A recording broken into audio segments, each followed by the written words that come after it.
Her name was Minako. With long hair and wearing a JK uniform, she wandered the streets of Tokyo. My name is Wang Chong, a young man on a business trip in a foreign country, reeling from a recent breakup. The moment we met under the dim lights, both our destinies changed. I had just had a showdown with my girlfriend, Xiao Man, and decisively broke up with her. Right after, I was assigned by my company to go on a business trip to Japan for a month.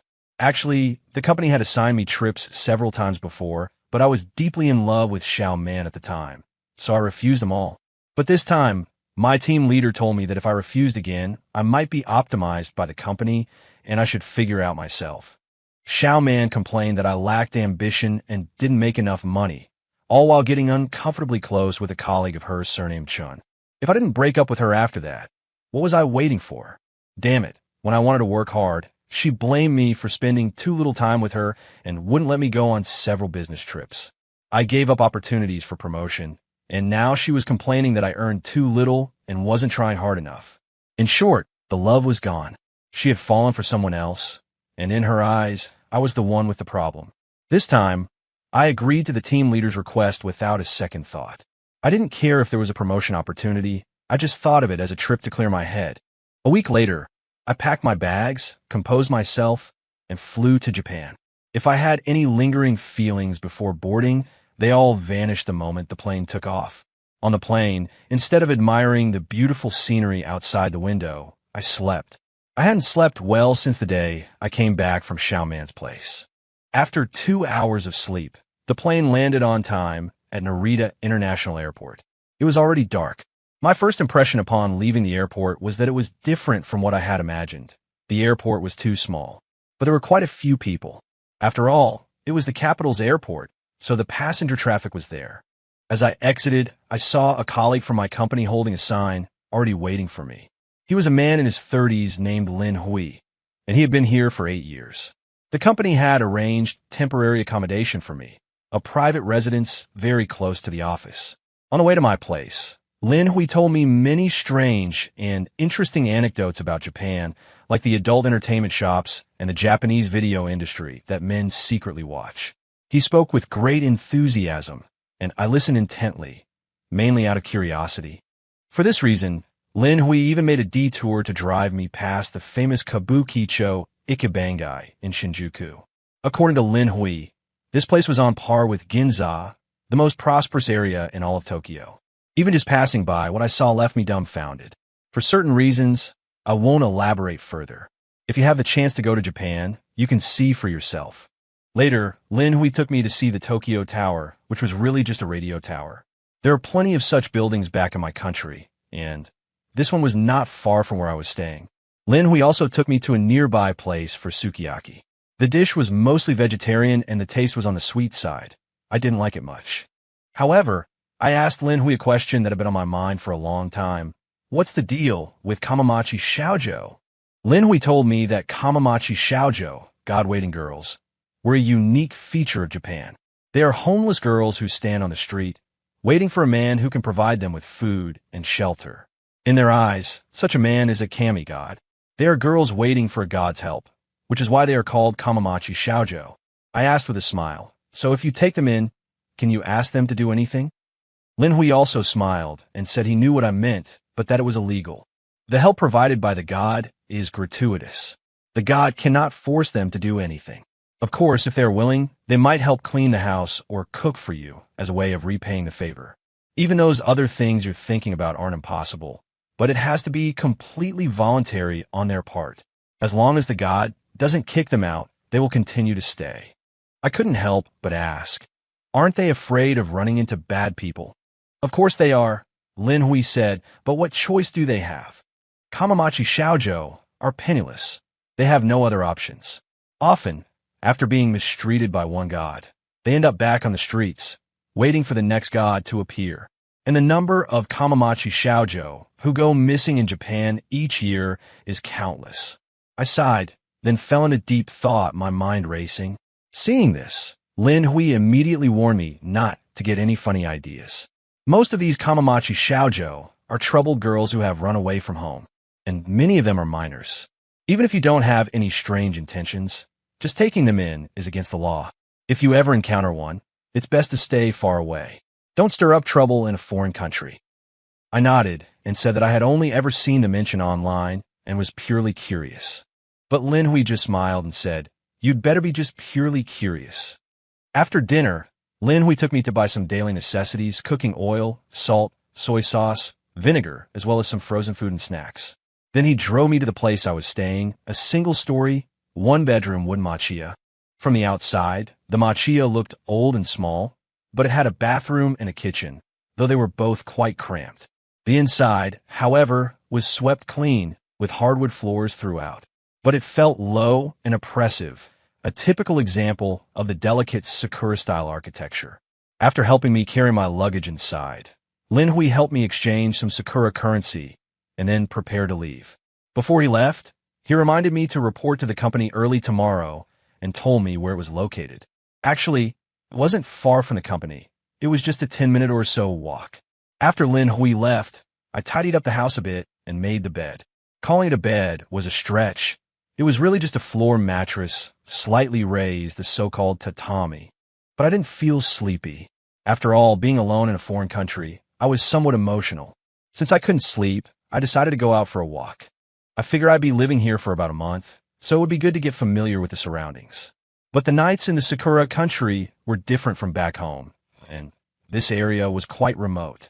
The roads were narrow, there were few people on the streets, and there were cigarette butts and trash on the ground. It wasn't like what people said online about how clean and hygienic the Sakura country was. There weren't many streetlights, and some were constantly flickering, clearly not having been maintained for a long time. Only a few convenience stores were open, to say nothing of restaurants. After walking around for a bit, I felt it was completely different from what I had imagined. A little disappointed, I headed back the way I came. On my way back, I saw a girl with a suitcase standing under a streetlight not far from my place. She was wearing a neat, short-sleeved sailor uniform top with a bright red tie at the collar, the color sharp and vivid. On her lower body, she wore a knee-length pleated skirt that swayed gently in the breeze. She was tall and very thin, with long hair down to her shoulders. Her face looked exceptionally sallow under the lamplight. Wearing only a JK uniform on this late autumn night, wasn't she cold?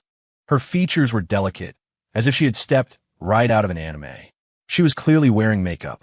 Her eyelashes were long, and her eyes were large but lifeless. Her expression was very reserved. When she saw me looking at her, she gave me a polite nod. My first thought was that she must be a Kamamachi shoujo. I couldn't believe I'd run into one on my first day in the Sakura country. But Lin Hui's warning was still ringing in my ears, so I didn't dare to get involved. I just quickened my pace, thinking I should get home quickly and avoid trouble. Unexpectedly, the girl actually started following me, dragging her suitcase behind her. My steps grew faster and faster, and I quickly opened my door. The moment I stepped inside, I glanced back outside. I saw that she didn't follow me in, but just stood under the window to the side of my door. I was quite frightened, as this was the first time I had ever encountered such a situation. And Lin Hui hadn't told me that they would actively follow people. I locked the door and decided to ignore it, thinking there was no way she could break in and that she would surely leave after a while. But after I finished washing up, I went to the front window and took a look. She was still there, and she was no longer standing but sitting on her suitcase with her head down. It was already late autumn, and the weather outside was quite cold. Although I had no intention of taking her in, I felt a pang of pity. I went to my snack bag, found a few packs of instant ramen and a bottle of mineral water, and opened the door. She must have heard the door open, as she turned her head to look at me. I tentatively held up the things in my hand and walked slowly towards her. Before coming, I had downloaded a real-time translation app. I took out my phone and asked her if she was hungry, then pointed to the items in my hand. Although she couldn't understand Chinese, she nodded slightly after listening to the translation. Only then did I hand the things to her. She stood up, bowed, and said in the Sakura language, "Arigato gozaimasu." Her voice was very pleasant, and her tone was gentle. I didn't need a translation for that one. I understood it, having seen plenty of short Sakura videos. I nodded slightly, mumbling under my breath, "Uh-huh. Annie dies after Annie dies, uncle dies." I gave her the things and turned to go back inside. As I was closing the door, I saw she had already torn open the instant ramen and started eating. Although you could tell she was very hungry, her manners were still quite refined. At that moment, I thought that these girls were quite pitiful, but that was all, just pity. Lin Hui had been in the Sakura country for 8 years. He was an old-timer, and I had to listen to his advice. As I was getting ready for bed, a sudden flash of lightning was followed by a loud clap of thunder. It was about to rain. With every autumn rain, it gets colder. My first instinct was to walk to the front window and look outside. If it started to rain, what would this little Sakura girl do? But I saw she was still under the window, leaning against the wall, curled up there. It felt just like a homeless stray dog. I opened the window and said to her, "It's about to rain." She didn't understand what I was saying and just looked up at me blankly. Seeing her pitiful gaze, my compassion got the better of me, and in the end, I opened the door. Just as the door opened, another bolt of lightning flashed across the night sky, followed by a rumble of thunder. She was in the corner, trembling all over. I used a real-time translator to tell her to leave quickly, that it was about to rain. She replied with a few sentences in Japanese, and through the software's translation, I learned she had nowhere to go. But she didn't ask to come into my house to take shelter from the rain. I had a vague feeling, are all the God-waiting girls from Japan like this? They don't ask directly, but just make your heart overflow with pity, so you invite them in on your own initiative? But Lin Hui's warning was still in my mind, so I didn't dare let her in. I just kept advising her to leave, suggesting she could find an internet cafe or a small inn to make do for the night. She said she had no money and couldn't afford those places.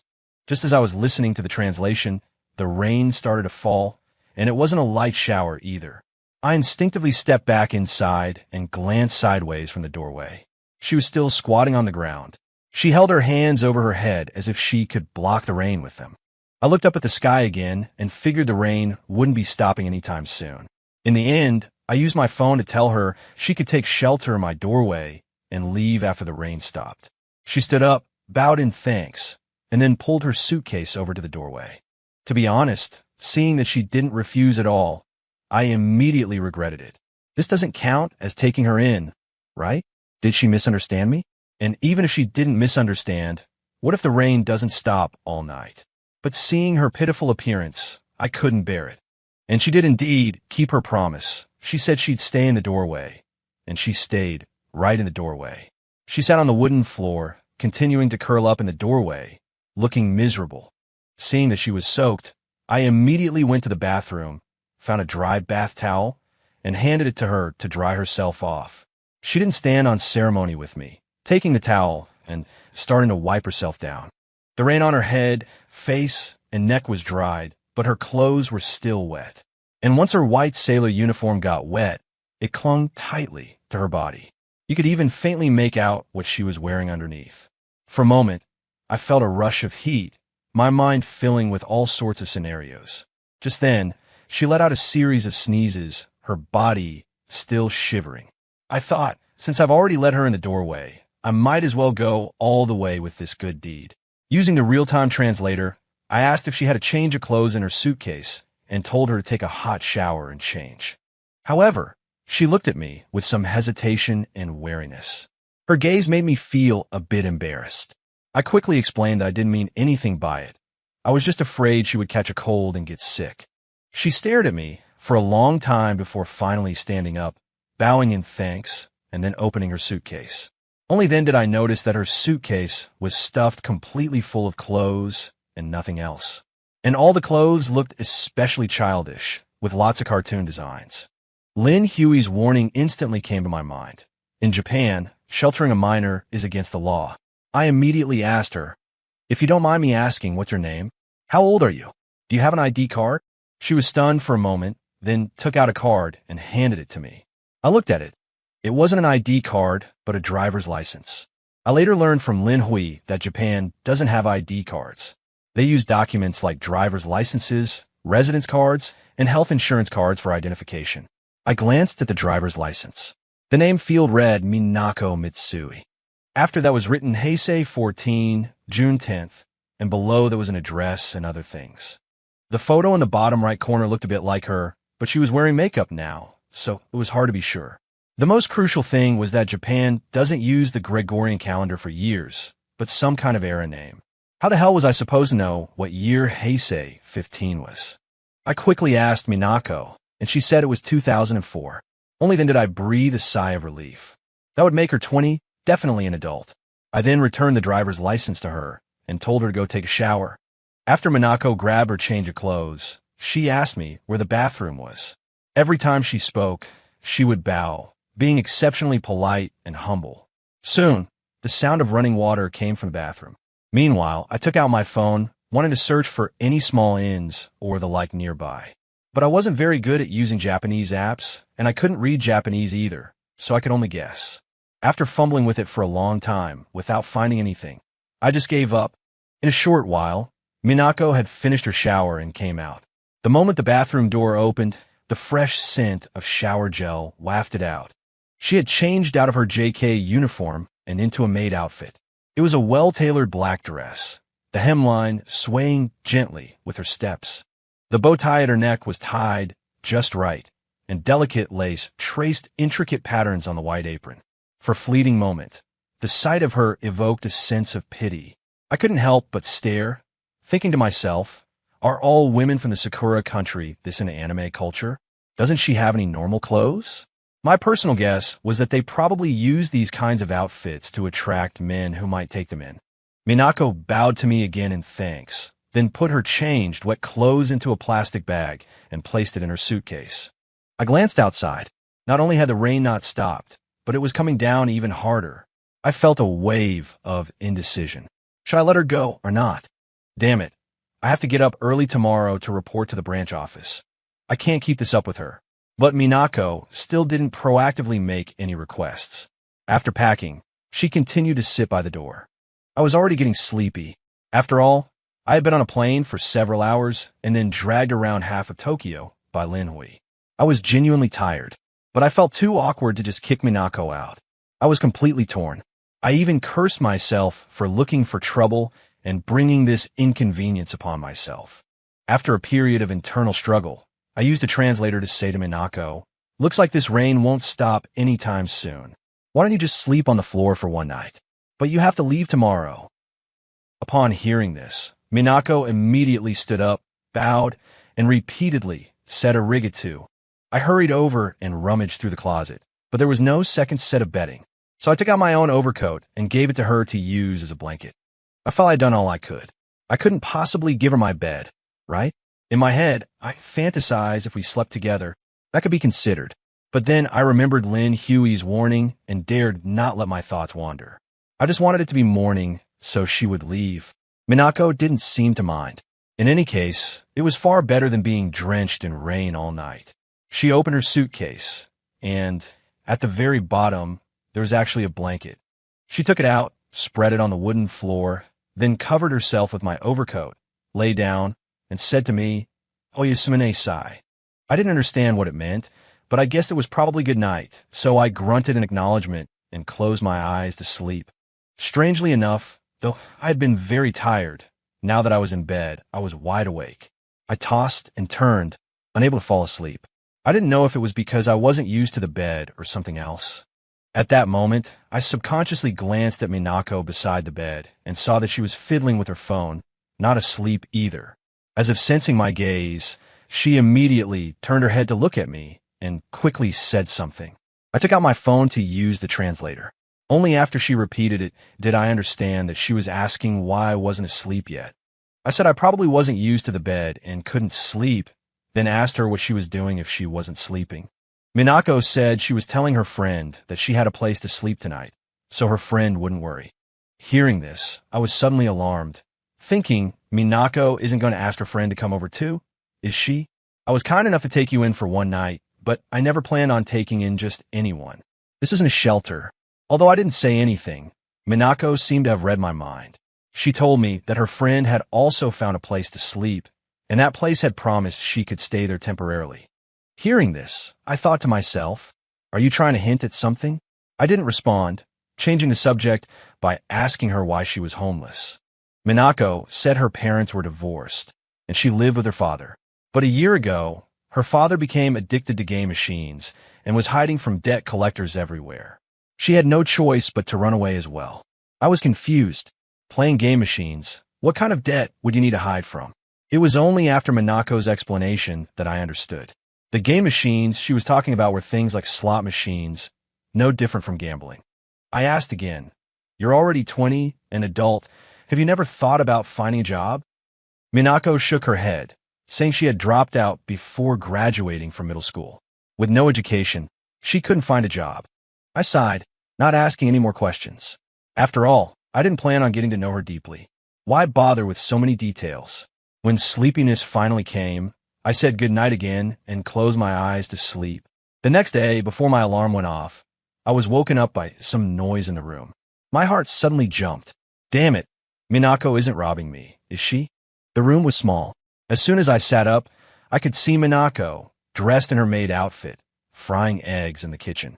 After the eggs were fried, I wrapped them with the cheese slices I had bought and placed them on a plate. As soon as I turned around, seeing me sitting on the bed, Minako immediately bowed and said something. I opened a translation app to find out she was telling me that she had already made breakfast for me and to remember to eat it after I got up. Seeing there was only one portion, I couldn't help but ask her, "What about you? What are you eating this morning?" Minako said that without my permission, she wouldn't dare to eat my food on her own. Seeing this, I quickly told her to make a portion for herself as well. Only after I gave her permission did she go to the kitchen to make another one. "I want to wash up first." By the time I came out, she had already finished and was kneeling there, waiting to eat with me. Seeing me come out, Minako immediately moved towards me, bowed, and said, "Please have her breakfast." I was really not used to this constantly humble demeanor of Sakura women. If Xiaoman had even half of this gentleness, I would have fought to the death to win her back and cherish her. However, thinking that Minako would be leaving soon anyway, there was no need for me to get hung up on these details, so I sat down and started eating. Minako didn't dare to pick up her cheese until she saw me start eating. And she didn't face me directly, but turned her body slightly to the side before lowering her head to eat. This stuff wasn't filling, and I finished quickly. I then asked Minako if she had thought a place to go. Minako hadn't finished eating yet. She quickly swallowed a mouthful before lowering her head and telling me she hadn't decided yet. I looked at the time and said, "I have to go to work soon, so I can't let you stay." Minako said repeatedly, "I'm already very grateful. I'll leave as soon as I finish eating." I nodded and got up to pack my briefcase for work. After Minako finished eating, she immediately got up to clear the plates. Seeing this, I quickly said, "Don't worry about it. I'll clean up myself after I get off work."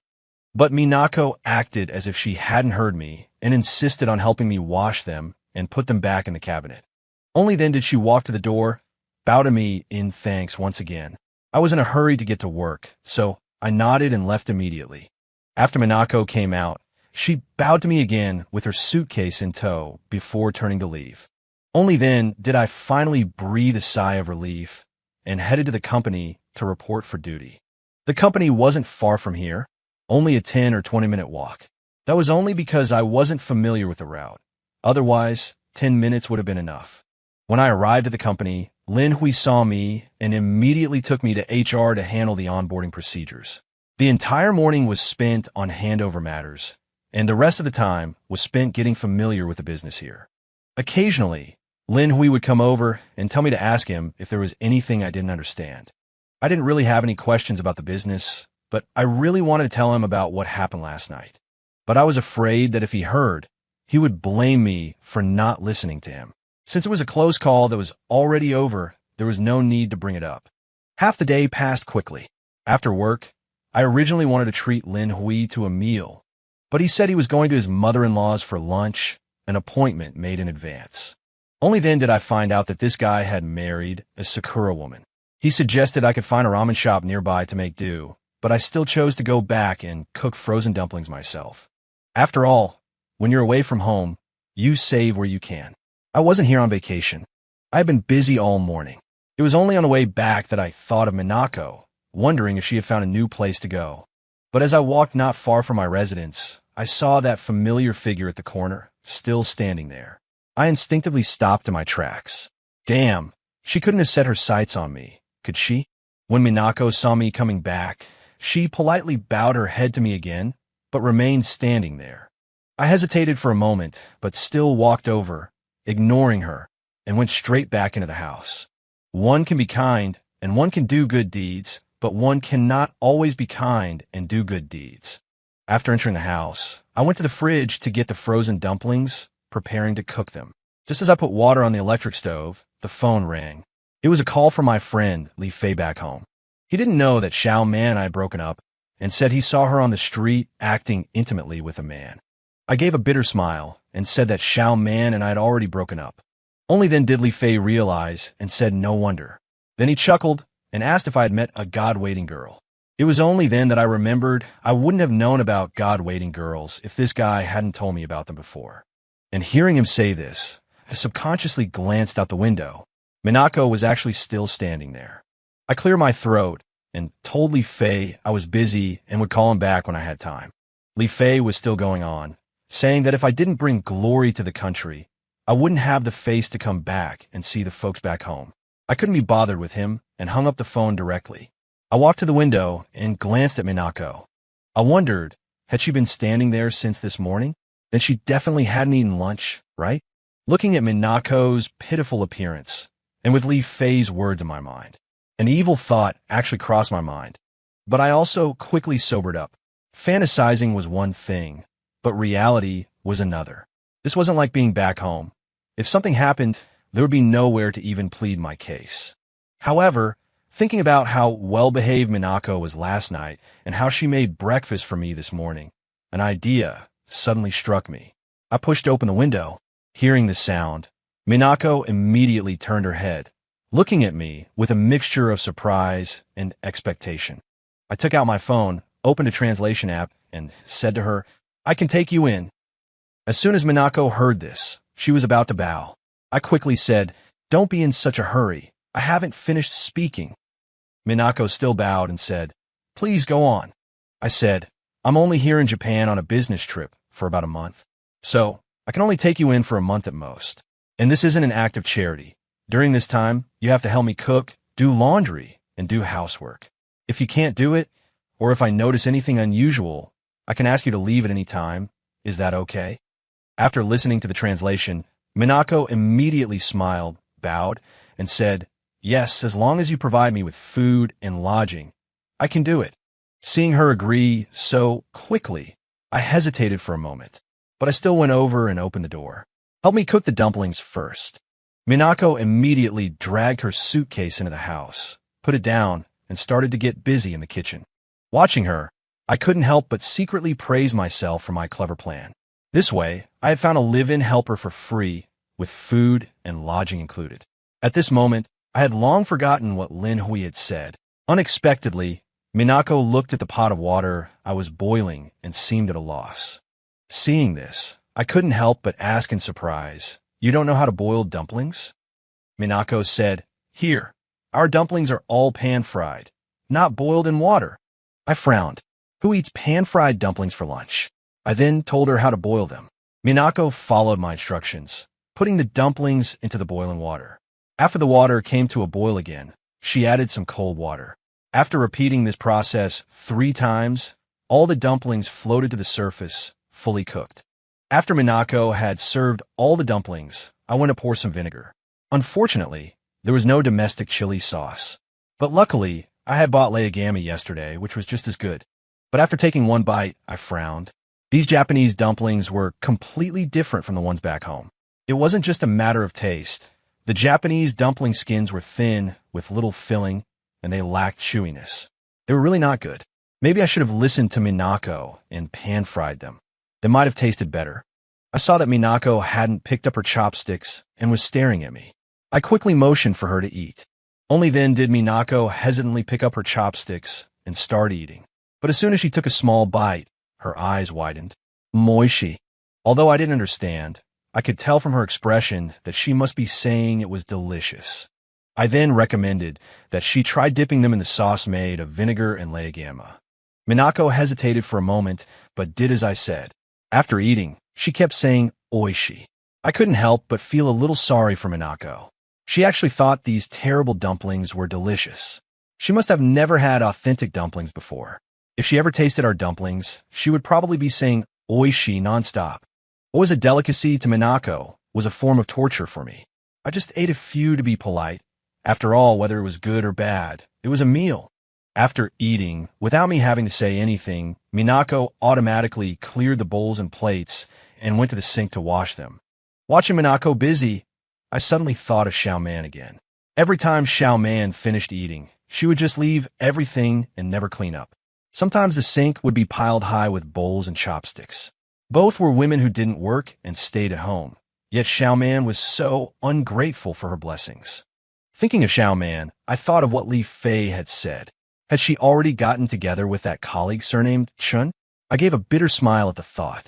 She really didn't waste any time, moving on seamlessly. After Minako finished washing the dishes, she immediately came to me and knelt on the floor.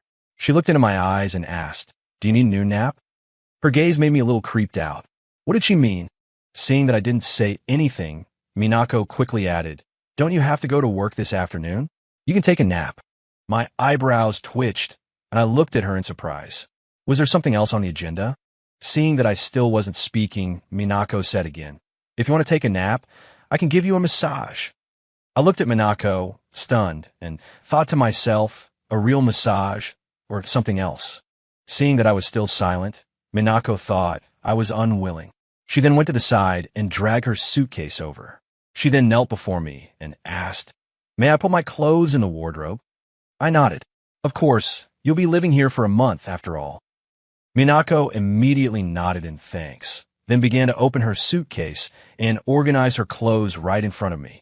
Seeing her suitcase full of strange and exotic clothes, my mind was filled with wild fantasies. Her words about a massage were still echoing in my ears.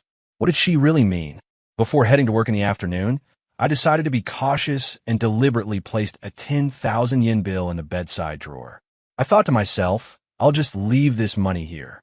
As soon as it's gone, I'll kick Minako out. When it was time to go, I let Minako know and gave her a spare key. Minako accepted the key with delight, saw me all the way to the door, and even knelt there to get my shoes for me. I had never received this kind of treatment before. To be honest, I wasn't quite used to it. As I was leaving, Minako immediately bowed and said, "Otsukaresama da." I didn't understand and couldn't be bothered to pull out my phone to translate. I figured it was some kind of polite farewell. Just after I stepped out, I hesitated for a moment, then turned back and took out another 10,000 yen for Minako. Minako looked at me in surprise, not understanding what I meant. I told her, "You can use this money to buy anything you need." But Minako said that she now had a place to live and food to eat, and there was nothing she needed. I frowned and pushed the money into her hand anyway. "Then see if you can buy something for me." After giving her the money, I didn't wait for her to say anything else and turned to leave for work. But I was thinking to myself, 20,000 yen is only about 1,000 yuan back home. If I had really misjudged her character, I would just consider it the price of a lesson learned. When I got to work, Lin Hui was already there. He asked me what I had for lunch. I said I had dumplings, but I didn't dare tell him that Minako had made them for me. Lin Hui said that Japanese dumplings were better pan-fried, and that they ate them as a side dish with rice or noodles. He said that when his family made authentic dumplings, he would bring some for me when he had the chance. I smiled and said okay. After all, in a foreign country, having a warm-hearted fellow countryman made my heart feel warm. The afternoon's work was much like the morning's. Since I was new, there were still many things I needed to familiarize myself with. Lin Hui told me that if I could, I should take some time to learn Japanese. If I didn't want to build my career back home in the future, I could apply for a long-term overseas assignment. Actually, the salary here was quite a bit higher than back home, plus there were overseas allowances and so on. This time, I really took Lin Hui's words to heart. To be honest, there wasn't much for me to miss back home at this point. If I could earn more, that would of course be better. But when I thought of my parents back home, I became conflicted again. This wasn't something that could be decided in a moment. I had to think it through carefully. But learning Japanese was a good idea. After all, many of my colleagues here were Japanese. Using translation software was convenient, but it was still more troublesome than speaking directly. After finally getting some work done, I suddenly thought of Minako during my break. I wondered, had she taken the money and left, or was she waiting for me at home? When work ended, Lin Hui wanted to ask me out for a drink. I made an excuse, saying I'd just arrived, was a bit tired, and wanted to rest early, and managed to put him off. When I got back home and saw the main door tightly shut, my heart sank a little. But as I walked a few steps closer, I saw Minako busy in the kitchen through the front window. I immediately breathed a sigh of relief. It seemed my suspicions had been unfounded. After I entered, I found Minako already kneeling by the door, holding my slippers for me. She must have heard me opening the door and come over to prepare in advance, right? Seeing this, a rush of heat went to my head, and I had a strange illusion. At this moment, I felt like a husband returning home from work, and Minako was the wife who stayed at home every day, waiting for her hard-working husband to return. To be honest, who knows how many men back home have fantasized about such a scene. I used to be one of them, and now that this fantasy scene was playing out right before my eyes, I was actually a bit dazed. After changing my shoes, Minako said that dinner would be ready soon and asked me to wait a little. I went back to the inner room and sat there, watching the incredibly busy Minako, and a ripple went through my heart. Suddenly, I remembered something. While Minako wasn't looking, I quickly opened the drawer. The 10,000 yen was still lying there quietly, its position unchanged in the slightest. Seeing this, I breathed a sigh of relief. To be honest, my feelings at this moment were still quite complex.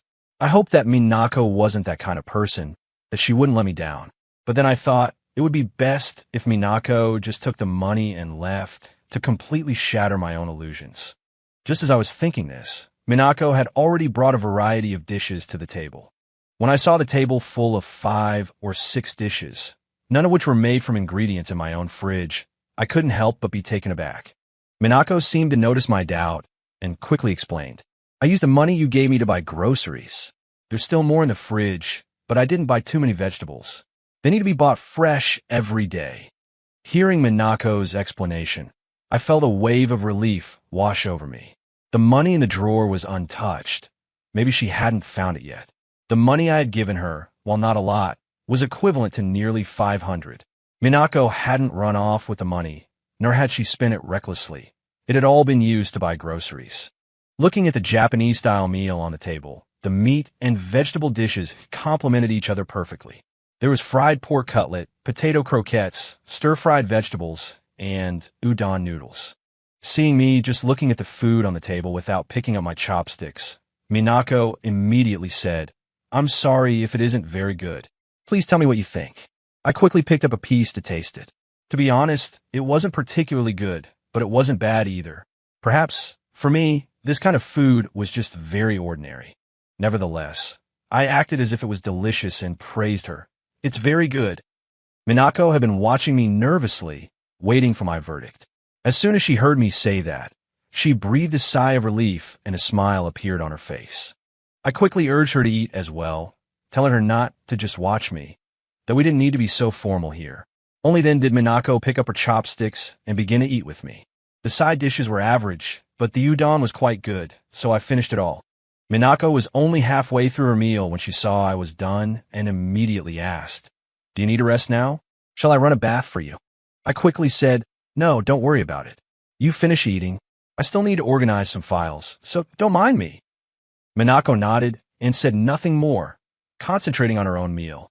I went to one side and took out some unfinished work documents for my company to look over. After Minako finished eating, she immediately began to clean up. I heard the noise and glanced up. Seemingly already accustomed to her doing these things, I didn't say anything. After washing the dishes and cleaning the table, Minako immediately brought out a kettle and made me a cup of tea. I smiled, nodded my thanks, and continued to look at my documents. Minako, however, knelt to one side, doing nothing, just quietly waiting. I didn't notice at first. It was only when I put my files down that I saw her, and was taken aback. I told her, "You don't have to wait on me like this. You can do whatever you need to do." Only then did Minako reply, with a hi, but she still asked if I was finished with my work. Once I was, she would go and run the bathwater. Feeling somewhat helpless, I said, "All right then, go run it." Inwardly, however, I wondered, are all Japanese women like this? After Minako had run the bath, I went to wash. In Japanese bathrooms, in addition to a shower, there is always a bath or tub. Everyone there, regardless of age or gender, loves to soak in a bath. My bathroom was too small, There was only a wooden tub. I actually always take showers, so this was a rare indulgence. As I was bathing, I heard Minako's voice from outside the door, chattering away incomprehensibly. My phone was outside. I hadn't brought it in, so I had no idea what she wanted. But my mind began to run wild with fantasies. No way could it be? I thought to myself. But right up until I finished washing, none of my imagined scenarios came to pass. When I opened the bathroom door, however, I found a neatly folded set of pajamas waiting outside. It was only then that I realized Minako must have been bringing me the pajamas earlier. I took the pajamas into the bathroom, changed out of my clothes, and put them on. When I came out again, Minako was kneeling on the floor. She asked me something. I quickly grabbed my phone to translate, only to find out she was asking if I needed a massage. I wondered, had she trained as a masseuse? Was she itching to practice? She wanted to give me a massage this afternoon, and now again tonight. Since you're so eager, I'll give you a chance to shine, I thought to myself. With that, I nodded and lay down on the tatami mat. Minako immediately moved closer and started massaging my legs. Honestly, her technique was mediocre. She didn't know how much pressure to use. She was a complete novice. Still, having her massage me was a good way to relieve some fatigue. When her hands started moving up from my calf to my thighs, I stopped her immediately. That area is rather sensitive. I didn't want things to get complicated. I had taken her in, and my mind was constantly filled with fantasies about her. But thinking and doing are two different things. After all, I didn't really know her, and I was afraid of stirring up more trouble. Minako didn't say anything more, just continued to massage my arms and shoulders for a little while. I figured it was about enough, and quickly said, "That's fine, you can stop now." Only then did Minako take a step back, kneel down, and ask, "So, I'm going to take a shower now?" I was taken aback. "If you want to take a shower, just take a shower. Why ask me?" I nodded and waved my hand, gesturing for her to hurry up and go. I guess I was starting to understand. This was the common routine for Japanese women. Perhaps they were just used to it, and it wasn't really about all the complicated things we might imagine. But the more they acted this way, the more it truly made one's mind wander. It's just that we aren't Japanese men and aren't used to it yet. While Minako was in the shower, I glanced at the area beside the tatami mat. I thought about how last night she had slept with just a blanket as a mattress and her own overcoat for cover. It was late autumn now. Sleeping like this, she would catch a cold sooner or later. If I was really going to let Minako stay for a month, it seemed I would have to buy a set of bedding tomorrow. With that in mind, I took out my phone and browsed casually. After a while, Minako still hadn't come out. I wondered if something had happened. I waited a while longer before Minako finally emerged, having changed into a pair of chibi Maruko-chan pajamas. She was holding a basin of freshly washed clothes, including the ones I had just taken off, and proceeded to hang them by the window to dry. Her own clothes that she had changed out were also hung there. After hanging the clothes, Minako came over, took her blanket, and prepared her pallet on the floor. Seeing this, I told her my idea. I would give her money tomorrow to buy herself a set of bedding. But Minako quickly refused, saying she was perfectly content and that I didn't need to waste money on her. I told her, "Since you're staying here, you should stay properly. The weather is getting colder, and you'll get sick if you keep this up." Only then did Minako nod. She bowed to thank me, then laid down to one side, covering herself with my overcoat. After saying good night to me, she picked up her phone and started looking at it. I glanced over at her, but didn't say anything. I planned to browse my phone for a bit before sleeping as well. In the middle of the night, I woke up needing to use the toilet. With the bedside lamp on, I saw Minako curled up on the floor, her body trembling slightly. I thought about how even I felt a bit cold getting out from under the covers. She must be even colder, but I didn't dwell on it and went to the bathroom first. After coming out and getting back into bed, I found I couldn't fall back asleep. The thought of me being warm in bed while Minako was shivering with cold didn't sit well with me. I sat up and gently patted Minako. Minako slowly opened her eyes, looked at me, and quickly sat up as well. I took out my phone and used a translator to tell her, "Why don't you sleep on the bed? I'll sleep on the floor. I'm a man. I can handle the cold." Minako waved her hands repeatedly. "No, it's okay. I'm not cold." How could I believe that? I quickly said, "If you want me to keep letting you stay here, you'll listen to me. Otherwise, you can leave tomorrow." Minako looked at me, stunned. She hesitated for a long while, not daring to agree.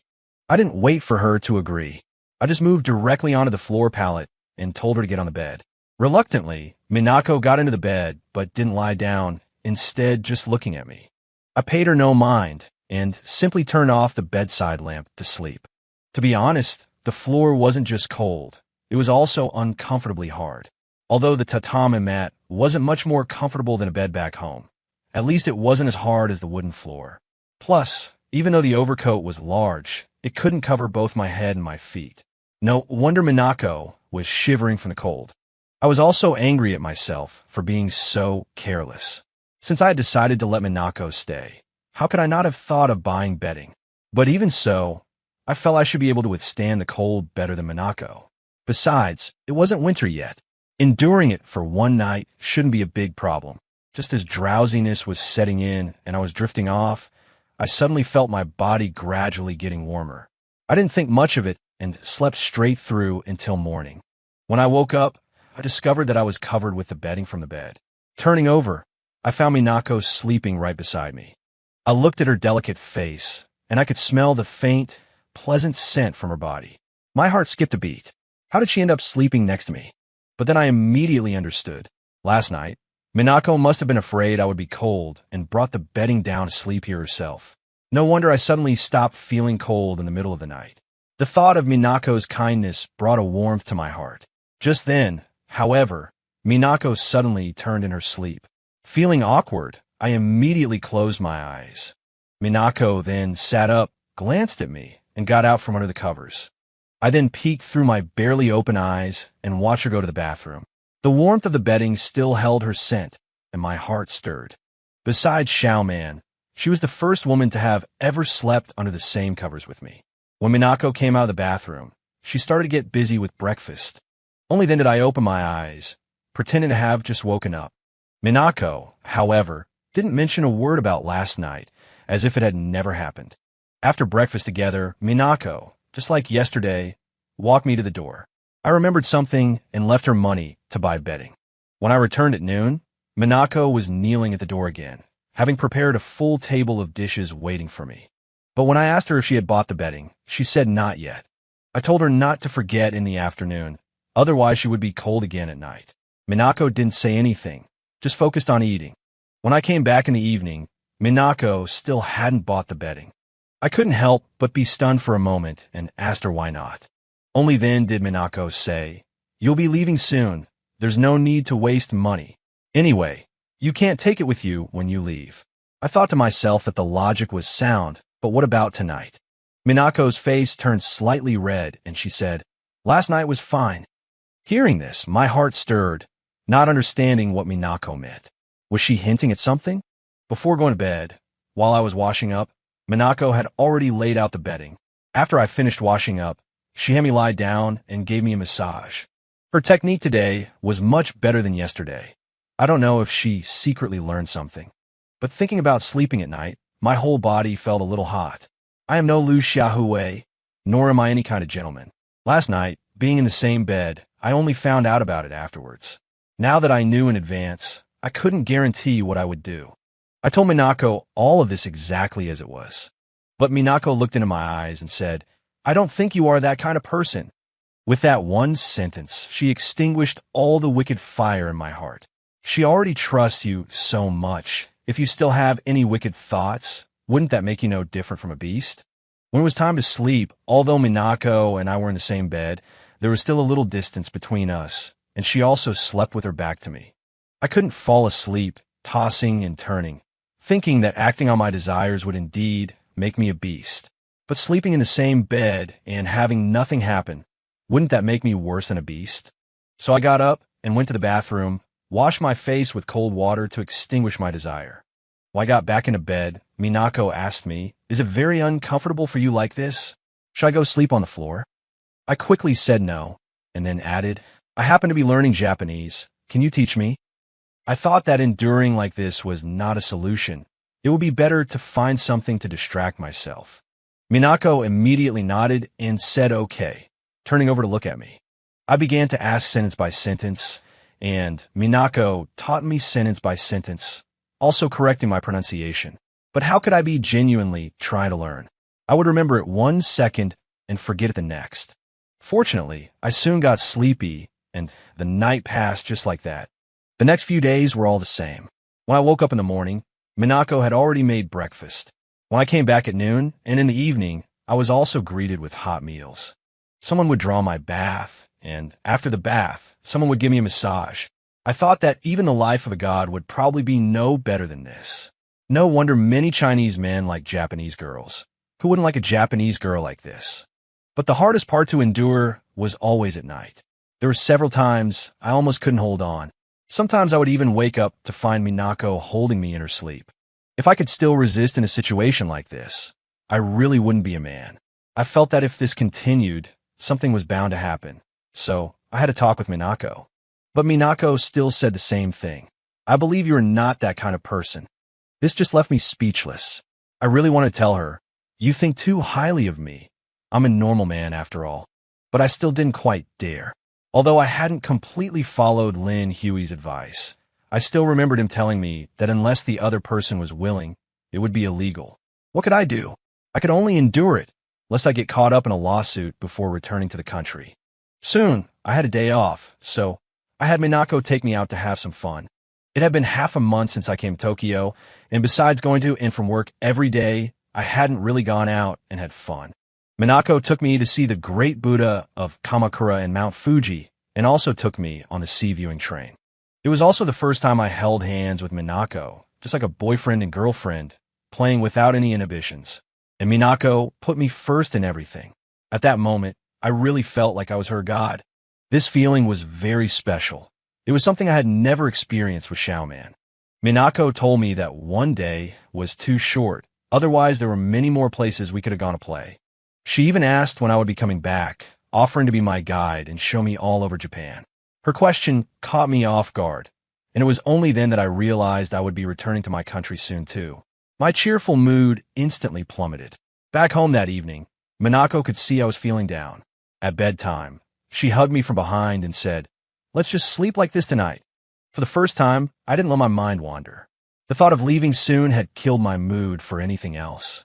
In the following days, I reverted to being a working machine. 9 to 5, day in and day out. But all the exhaustion of the day would melt away the moment I saw Minako.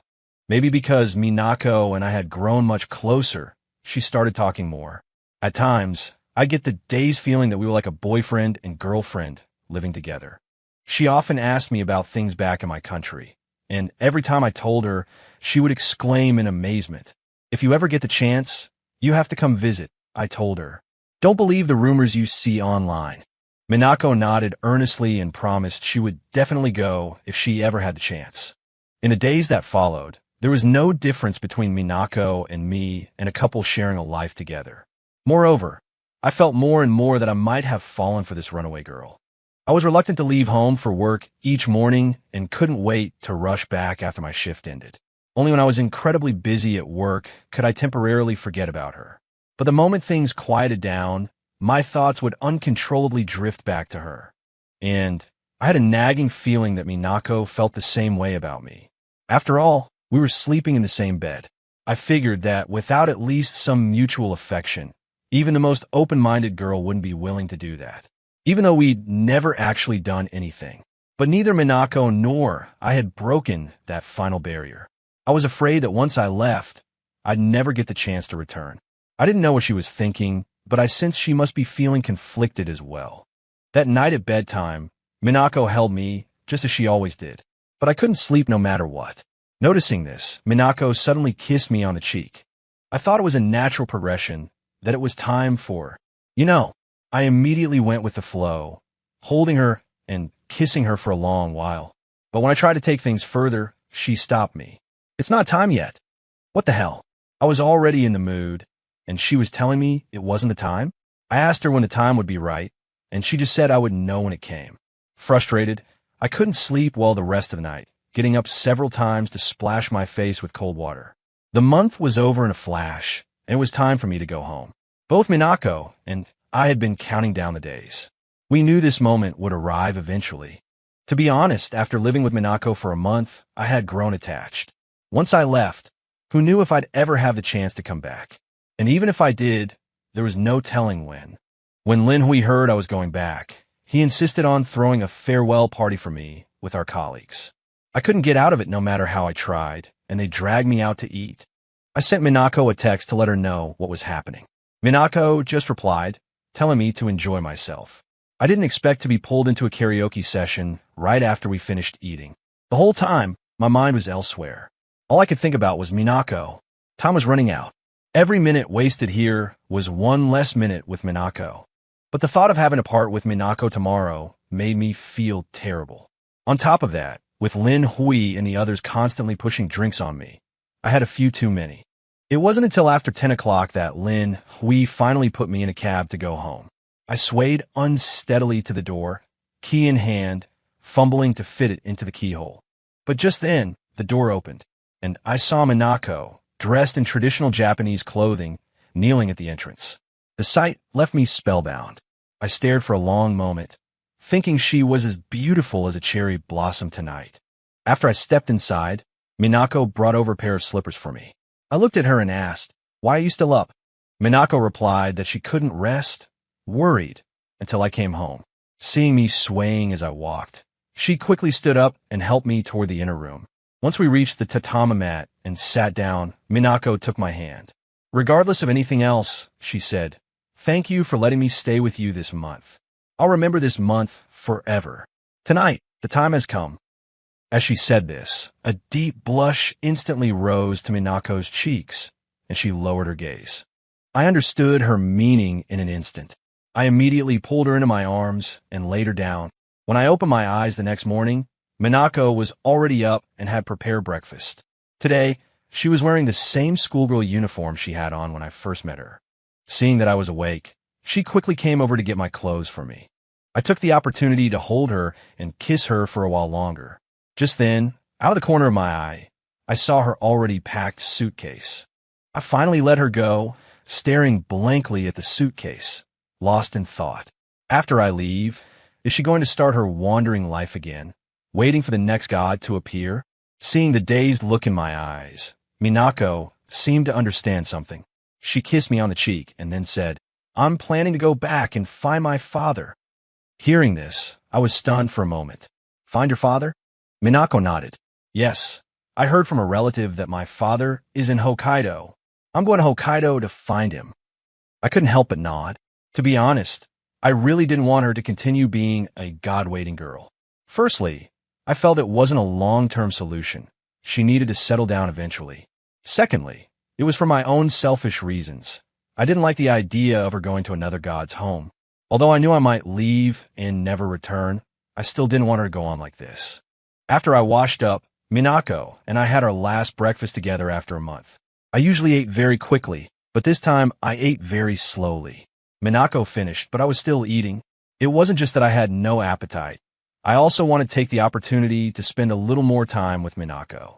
But no matter how slowly one eats, the meal must eventually come to an end.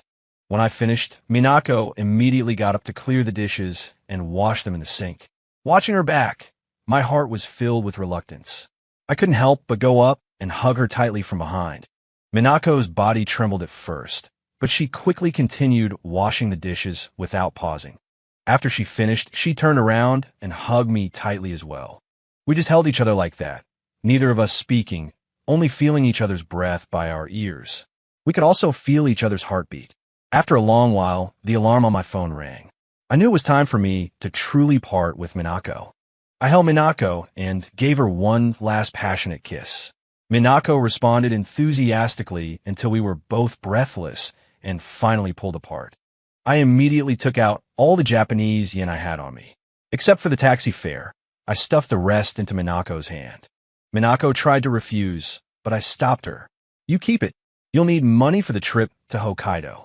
Minako nodded slightly, folded the money neatly, put it in her pocket, and then looked at me affectionately. I sighed softly, picked up my luggage, and walked out the door. Minako also followed behind me with her suitcase. The car that Lin Hui had called for me arrived quickly. I looked back at Minako, a wave of sadness washing over me. The taxi driver honked the horn, urging me on, I had no choice but to get in the car. The moment I sat in the car, I looked at Minako and saw that she was crying. She covered her mouth with one hand and waved at me with the other. Though tears streamed down her face, she tried her best to smile. The car drove further and further away, and Minako's face became more and more blurred, until the car turned a corner and Minako completely disappeared from my sight. My nose tingled, and I fought back the tears. On the way, my mind was filled with every little moment I had spent with Minako. Like scenes from a movie, they played out in my mind one by one. I don't know how I got to the airport, how I passed through security, or how I boarded the plane. I felt like a soulless zombie, until my phone buzzed. I opened it and saw a text message from Minako. It was all in Japanese. I used a translation app to understand it. Thank you for your care over the past month. I will pray for you at the Hakji Temple in Hokkaido. I hope that after you return to your country, everything goes well and you have a bright future. Mitsui Minako. Seeing this, I finally broke down and the tears flowed uncontrollably. After returning to my country, I studied Japanese diligently and was exceptionally proactive at work. In my free time, I would text Minako to tell her about my situation. Minako also told me that although she hadn't found her father yet, she had found a job at a hot spring. She planned to work while looking for her father. I applied to the team leader several times to go to Japan again, but it was never approved. Half a year passed like this, with me constantly applying and constantly being rejected. One day, Li Fei called and told me that he had seen Xiao Man again. He chatted with her for a bit and learned that the man surnamed Chun had scammed Xiao Man out of her money and run off with another woman. I just smiled faintly, non-committal. It had nothing to do with me anymore. If Li Fei hadn't called and mentioned Xiao Man, I would have almost forgotten about her. Seeing my reaction, Li Fei knew that I had completely let go and didn't say anything more. My heart is filled with Minako now. How can I not let go? As for Xiao Man, she can do whatever she wants. Today, 1 year later, the group leader gave me a call. The end.